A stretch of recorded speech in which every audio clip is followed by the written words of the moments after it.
बच्चा रोता है लेकिन वो ब्लेम नहीं करता, तो उसमें क्या होगा, वो रो रहा है लेकिन वो सामने वाले को एक्सेप्ट कर रहा है। रेजिस्टेंस की एनर्जी नहीं है, क्योंकि वो ये नहीं कह रहा कि ये रॉन्ग है। ये बहुत इम्पोर्टेंट है। और इसीलिए वो बच्चे के साथ की जो हमारी एनर्जी है वो हमेशा एक्सेप्टेंस की होती है। अब इसी तरह बच्चा भी कुछ भी करे, एक छोटा बच्चा कुछ भी करे, पेरेंट कभी छोटे बच्चे के लिए रॉन्ग नहीं कहता है। आधी रात को उठ जाए, सारी रात जागता रहे, कहेंगे नेचुरल है ना, नेचुरल है, बच्चा है तो करेगा ही। दिस एनर्जी ऑफ एक्सेप्टेंस कि ये भी राइट है, ये भी राइट है, ये उस एज में कितनी प्यारी चलती है। लेकिन धीरे धीरे हम ये एक्सपेक्ट करना शुरू करते हैं कि वो हमारी definition of right and wrong से चलना शुरू हो जाए। एंड जब वो हमारी डेफिनेशन ऑफ राइट से नहीं चलेगा, तब हम उसके राइट्स को कई बार रॉन्ग कहना शुरू कर देंगे। और जैसे ही हम उसके राइट को रॉन्ग कहेंगे, वो हमारे राइट को रॉन्ग कहेगा, और फिर हम दोनों के बीच एक गैप आने लगेगा। And what is very subtle, जो हम नहीं रियलाइज करते, कि ये जो गैप है, this is energy of disrespect. You know, if I create this thought for you कि आप रॉन्ग हैं, आप रॉन्ग हैं, तो I am not respecting you. और जब दो आत्माओं के बीच रिस्पेक्ट की एनर्जी नहीं होगी, तो कम्युनिकेशन, कोई भी कॉन्वर्सेशन, कुछ भी पॉसिबल नहीं है। कोई भी कॉन्फ्लिक्ट को रिजॉल्व करना वो पॉसिबल नहीं है।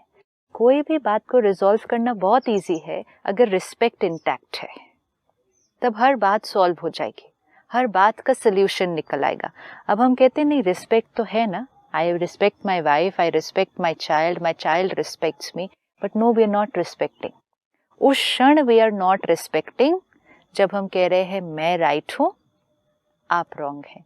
आप देखो, एक छोटा बच्चा है, हमें अपनी हर बात बताता है आके, सब चीज, इवन छोटी छोटी चीज, लाइक आज टिफिन में मेरा फ्रेंड ये लेकर आया, आज टीचर ने ये बोला, आज क्लास में ये हुआ, वो हमारे इर्द गिर्द घूमता रहेगा। वो छोटा बच्चा आके, माँ सुन भी नहीं रही है तो भी वो अपनी सारी बात सुनाएगा, सुनाएगा, माँ मुस्कुराती जाएगी। It's a beautiful relationship. जैसे ही वो थोड़ा बड़ा होता है, वो अपनी कई बातें हमसे छुपाना शुरू कर देता है। और फिर हम एक ऐसे स्टेज पर आते हैं जब पेरेंट बच्चे से पूछता है, आज क्या किया सारा दिन, कहाँ गए थे, किससे मिले। बोलते नहीं हैं, आजकल बताते नहीं हो, क्या बात है, अब ये क्या हुआ। वही पेरेंट, वही चाइल्ड, वही मोस्ट ब्यूटीफुल रिलेशनशिप, वो बच्चा हर चीज बताता था, बताना चाहता था, बता के उसको अच्छा लगता था, because you love to share with your most important person. और वही बच्चा अब नहीं बताता, पूछने पर भी नहीं बताता। पहले बिना पूछे बताता था, अब तो पेरेंट बच्चे के गोल गोल घूमता है, कहाँ गए थे, क्या किया, उसके कमरे में उसके पीछे जाएंगे, क्या कर रहे हो। और बच्चा कहेगा, जाओ भी, आप अपना काम करो, मेरा दरवाजा बंद करके जाओ बाहर। What has happened, we need to understand, क्योंकि फिर नहीं तो हम इसको एक जस्टिफिकेशन दे देंगे एंड हम कहेंगे जेनरेशन गैप।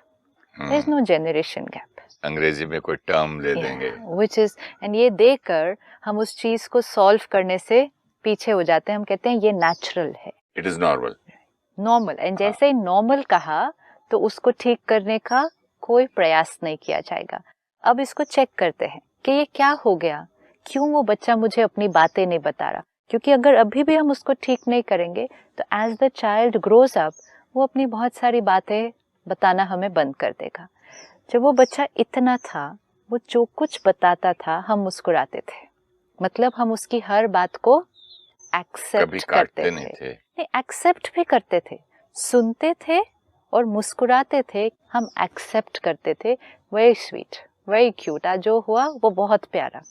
लेकिन जब वो थोड़ा बड़ा हुआ, अब अगर वो बच्चा कहे आज स्कूल से आके, आपको पता है हमने क्या किया, आज हम सब स्कूल बंक करके हम मूवी देखने गए।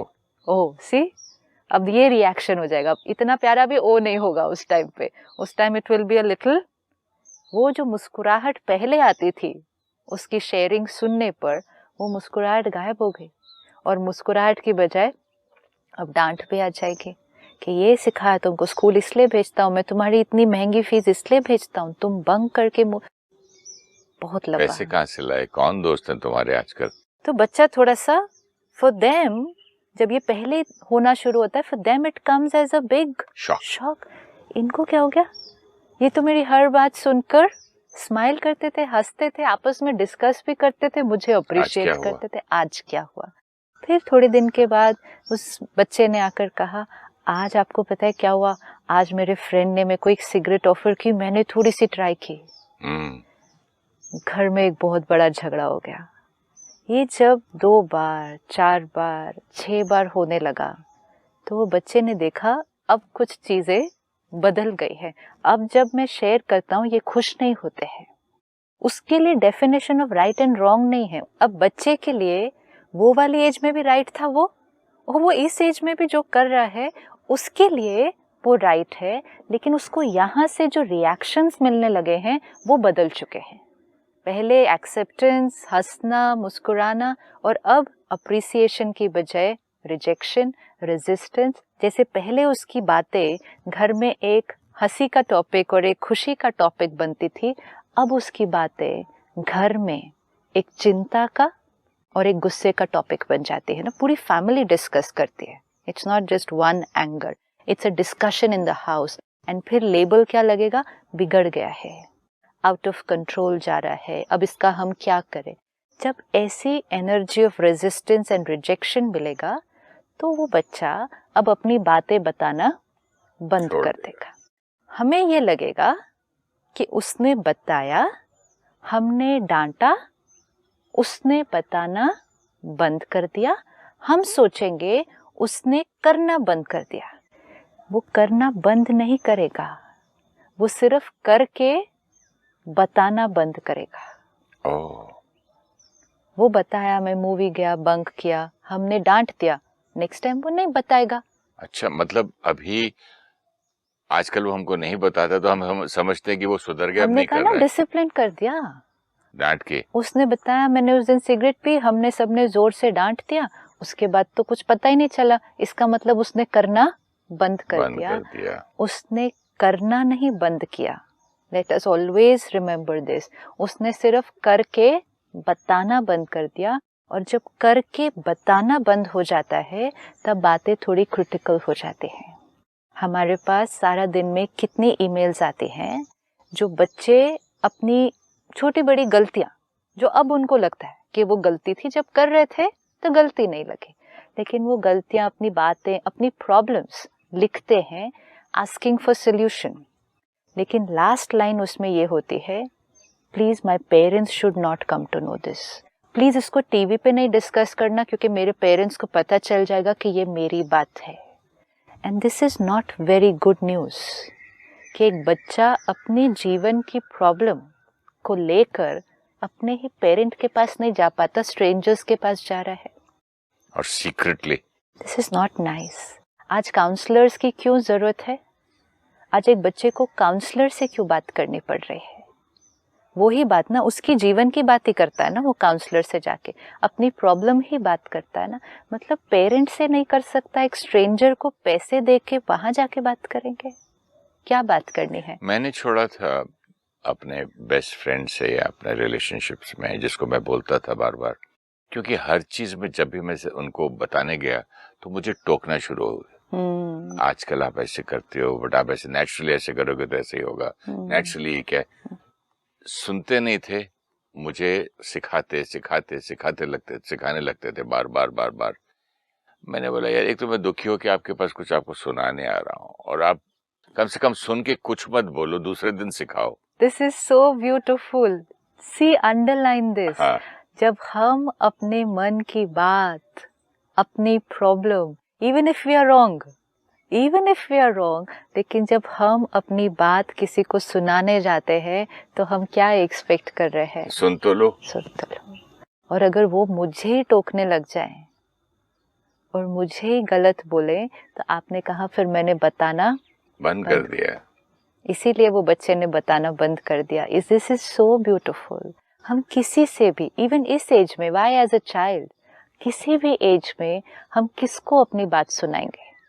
जो हमारी बात को पहले सुनेंगे, फिर सुन के हमारे प्रति जजमेंटल नहीं हो जाएंगे, और हम जैसे हैं जो हैं हम उनको बात बताएंगे, वो हमें एक्सेप्ट करेंगे।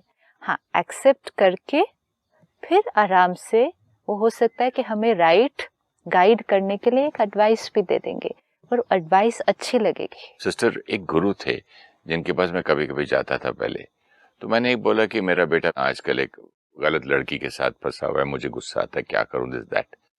यहाँ तक बात थी, तो उनकी जो असिस्टेंट थी वो सुन रही थी। नेक्स्ट टाइम जब मैं बेटे के साथ गया, तो the way she talk to my son, exactly ये प्रॉब्लम लाइफ में है। That is why we go to a doctor, professional. सुनता है, वो सुनते सुनते आप खुद ही बोलते बोलते आप अपना ही सॉल्व कर लेते हैं प्रॉब्लम। परफेक्ट। मेरे डॉक्टर फ्रेंड्स मुझे कहते हैं कि we don't have to tell them, वो खुद ही निकालते हैं क्वेश्चन। परफेक्ट। इसका मतलब सामने वाले का रोल क्या है? सुनना। लेकिन सिर्फ सुनना नहीं, नॉन जजमेंटल होकर सुनना। मैं आपकी बात सुन सकती हूँ। सपोज मैं प्रैक्टिस कर लो as a parent, as a friend, कि अब कोई बात मेरे से शेयर करेंगे, आई विल नॉट इंटरफेयर। मैं इंटरफेयर इन द सेंस बीच में बात के, आई विल नॉट इंटरफेयर, मैं कुछ नहीं बोलूंगी, मैं बात को काटू भी नहीं, मैं उनको गलत भी नहीं बोलूं, तो मैं सिर्फ सुनूं। Because a lot of us are doing this art of listening, कि सिर्फ सुनना है। लेकिन सुनना सिर्फ यहाँ नहीं है, सुनना यहाँ है। और सुनना अगर है विद द राइट एनर्जी, मतलब सुनते हुए उनके प्रति कोई जजमेंटल थॉट्स नहीं क्रिएट करने हैं। वो जो गुरु जिनको मैं अपने दिल की बात बोलता था, उन्होंने उसको भी प्योर आत्मा देखा, मुझे भी एक प्योर आत्मा देखा, मुझे भी एक बच्चा देखा, उसको भी एक बच्चा देखा। लेकिन थोड़े कच्चे पक्के उनके साथ वाले जो थे शिष्य या उनकी सर्विस सेवा करने वाले, वो जजमेंटल हो जाते थे। तो डिफरेंस वहीं दिखता था, गुरु क्या बिहेव करता है, ये कैसे बिहेव करते हैं। अब तो फिर हम जाके गुरु को बोलना छोड़ देते थे, क्योंकि वो सुनेगी कि मैं अभी तक ड्रिंक करता हूँ या अभी तक मेरी सिगरेट नहीं छूटी, तो फिर ये मुझे उस नजर से देखेगी। तो जजमेंटल कितना डिफरेंस क्रिएट कर देता है। अब जैसे आपने कहा कि उन महात्मा ने आपके प्रति भी जजमेंटल नहीं हुए, बच्चे के प्रति भी जजमेंटल नहीं हुए, तो आपको एनर्जी कैसी मिली? प्यार की, बहुत तो प्यार बताने का मन करता है। इसी तरह जो वो महात्मा आपके लिए कर सकते हैं, आप अपने बच्चे के लिए नहीं कर सकते? करना तो चाहिए। This is all that we have to do, because हम सब ने अनुभव कर लिया है कि इक्वेशन कैसे वर्क करता है। हम सबको पता है कि कौन सी चीज एक कंफर्टिंग एनर्जी क्रिएट करेगी और कौन सी चीज एक डिस्टर्बिंग एनर्जी क्रिएट कर देगी। काउंसलर क्या करता है? काउंसलर कोई जजमेंट नहीं क्रिएट करते हैं अंदर, क्योंकि एक उनकी अटैचमेंट नहीं है ना। एक कोई आ रहा है, अपनी प्रॉब्लम सुना रहे हैं, फिर जा रहे हैं, फिर नेक्स्ट आ रहे हैं, वो उसके प्रति जजमेंटल नहीं होते हैं। ये एक अभ्यास है। ये अभ्यास जितना हम करेंगे, हमें इंस्टेंट रिजल्ट मिलेगा, इंस्टेंट। और ये अभ्यास करना बहुत इजी है, क्योंकि सामने वाली आत्मा अपने संस्कारों के वश कोई कर्म करके आई है। उसने कुछ भी किया हो, कुछ भी, उसके संस्कारों के थ्रू बिल्कुल राइट है। तो क्योंकि वो बिल्कुल राइट है, तो उनके प्रति जजमेंटल होना, वो मेरे राइट से राइट नहीं है। हो सकता है ना, वो मेरे राइट से राइट नहीं है, लेकिन वो अपने राइट से तो बिल्कुल राइट है। तो इसलिए जब सामने वाला बिल्कुल राइट है, अगर आप ये थॉट क्रिएट कर लें, आपकी एनर्जी फील्ड चेंज हो जाएगी।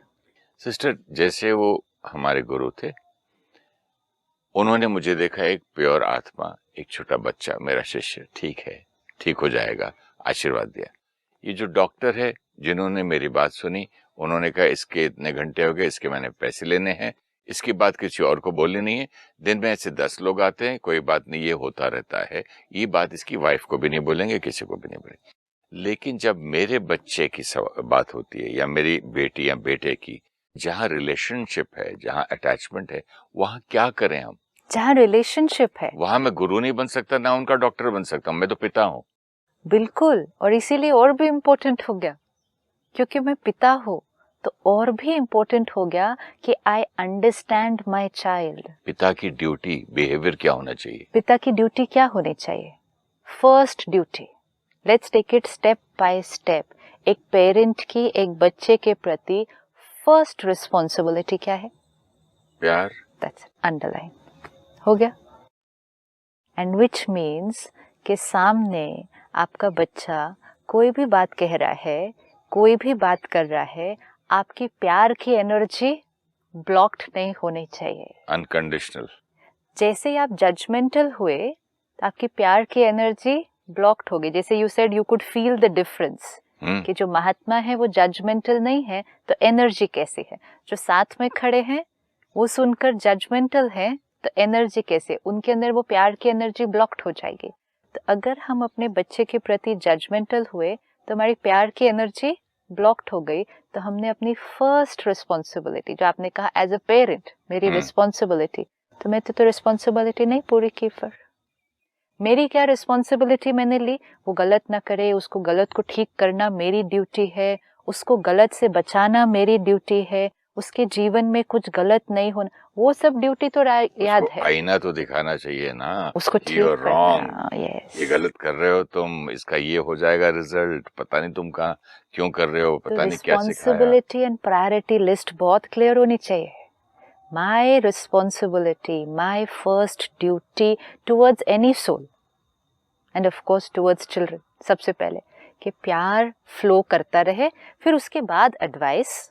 इट डजंट मीन प्यार दे रहे हैं, एडवाइस नहीं दे रहे हैं. उससे कभी कभी बच्चे एडवाइस लेने आते भी नहीं है. सिर्फ सुनाना चाहते हैं और बोलते हैं सुन लो, मुझे छोड़ दो, बस मुझे सुनाना है. वो हमारे पास प्यार के लिए आते हैं, दुआओं के लिए आते हैं, हमारी गुड विशेस और ब्लेसिंग्स के लिए आते हैं.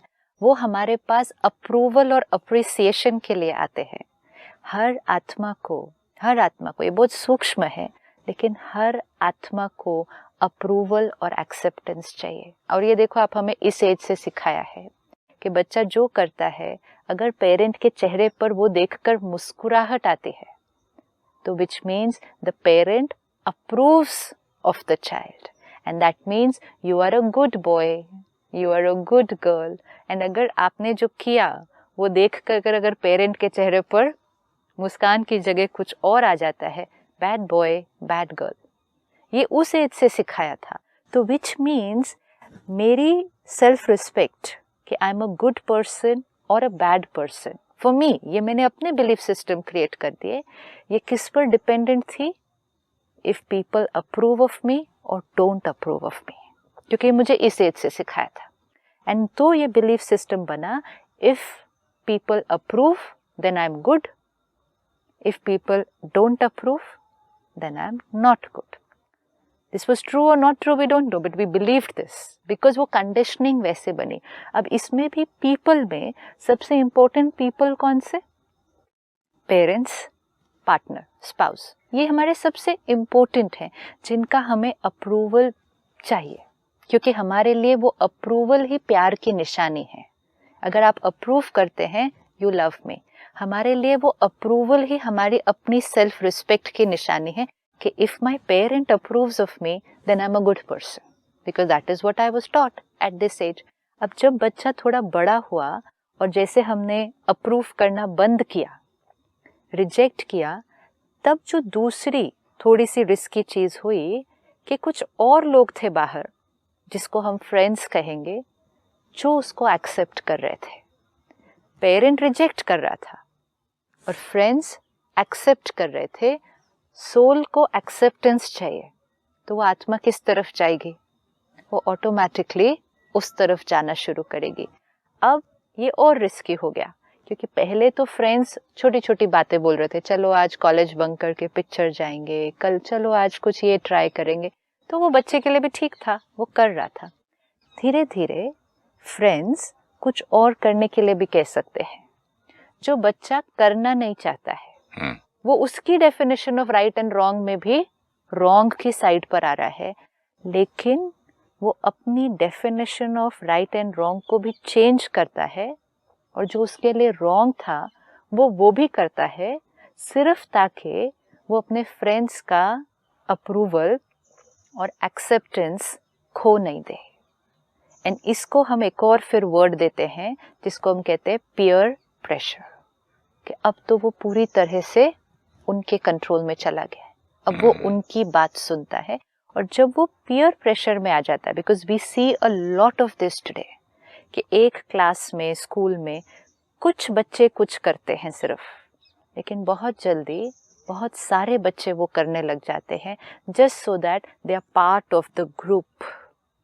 एंड बहुत सारे बच्चे अपनी बात सुनाते हैं आके कि if we don't do it, you know, if we don't do what everybody is doing, तो फिर हमें एक्सेप्टेंस नहीं मिलती है, we are not part of that group. तो सिर्फ वो एक्सेप्टेंस के लिए हम बहुत कुछ ऐसा करते हैं। अब ये बच्चे को अगर हम देखें, उसको पेरेंट्स से रिजेक्शन मिला कि तुम रॉन्ग हो, तुम रॉन्ग हो, वो फ्रेंड से रिजेक्शन नहीं ले सकता कि वो भी बोलें कि तुम रॉन्ग हो, तो वो अकेला कहाँ, फिर यहाँ से भी नहीं, यहाँ से भी नहीं, तो फिर वो इस तरफ चला जाता है। अगर इस बच्चे को पेरेंट्स से हमेशा एक्सेप्टेंस मिले, ये बच्चा कभी भी कुछ ऐसा नहीं करेगा जो वो करना नहीं चाहता है। ये पेरेंट्स के लिए आज के समय में बहुत बहुत बहुत इम्पोर्टेंट है कि बच्चे को अगर हम एक्सेप्ट करते हैं, एक्सेप्ट मीन्स कि जो तुम कर रहे हो, जो भी कर रहे हो, वो तुम्हारे पर्सपेक्टिव से, मेरे पर्सपेक्टिव से नहीं, वो आपके पर्सपेक्टिव से, आप जो सोच रहे हो, आप जो फील कर रहे हो अभी, वो बिल्कुल राइट है। This is respect. अगर पेरेंट बच्चे को ये रिस्पेक्ट दे दे कि आप बिल्कुल राइट हो, तो बच्चा भी पेरेंट को क्या रिस्पेक्ट देगा, आप भी जो कह रहे हो आप भी बिल्कुल राइट हो, हियर दिस इज इट। अब जब ये दो लोग नजदीक आ जाएंगे, तब एडवाइस देने का टाइम आएगा। इधर होके तो एडवाइस वर्क नहीं करते हैं, क्योंकि डिसरिस्पेक्ट जहां बीच में है, वहां अच्छी से अच्छी एडवाइस भी अच्छी नहीं लगेगी, वो अच्छी नहीं लगेगी, सही नहीं लगेगी, ये गलत है, यू आर रॉन्ग, तो फिर आपकी हर बात भी तो मुझे रॉन्ग लगेगी। एंड इसीलिए आज बच्चे कहते हैं जैसे ही घर पहुंचो ये अपना शुरू हो जाते क्या, तो हमारी अच्छी बात सुनाते भी नहीं ना, जैसे सुनाती, बट ऐसा क्यों, तुमने ऐसा क्यों किया, तुमको ऐसा बोलना नहीं चाहिए था, तुमको वो बोलना चाहिए था, तुमको ऐसे करना चाहिए था। मैं किसी एक एक्टर की इंटरव्यू सुन रहा था, उसने इतना सुंदर कहा कि उसने बोला कि मेरी फिल्में फ्लॉप होती गई, तो लास्ट 2 फिल्म जब बिल्कुल फ्लॉप हुई तो मैं पिताजी के पास गया, बोला कि बहुत दुखी था। तो उन्होंने सिर्फ इतना ही बोला, देखो बेटा, ये भी माइनस में गई फिल्म, ये भी माइनस में गई, 2 माइनस मिलके अब प्लस हो जाएगा, तो चिंता नहीं कर, जा अभी कीप वर्किंग। तो उसको उन्होंने कोई लेक्चर नहीं दिया होगा कि तुमने ये किया, तुमने वो किया, प्रमोशन बराबर नहीं किया, रोल सुनाया नहीं, हमसे पूछा नहीं, कहानी सुनाई, कुछ नहीं बोला, सिर्फ बहुत प्यार दिया, खिलाया पिलाया, बोला ठीक है बेटा, आगे अच्छा हो जाएगा।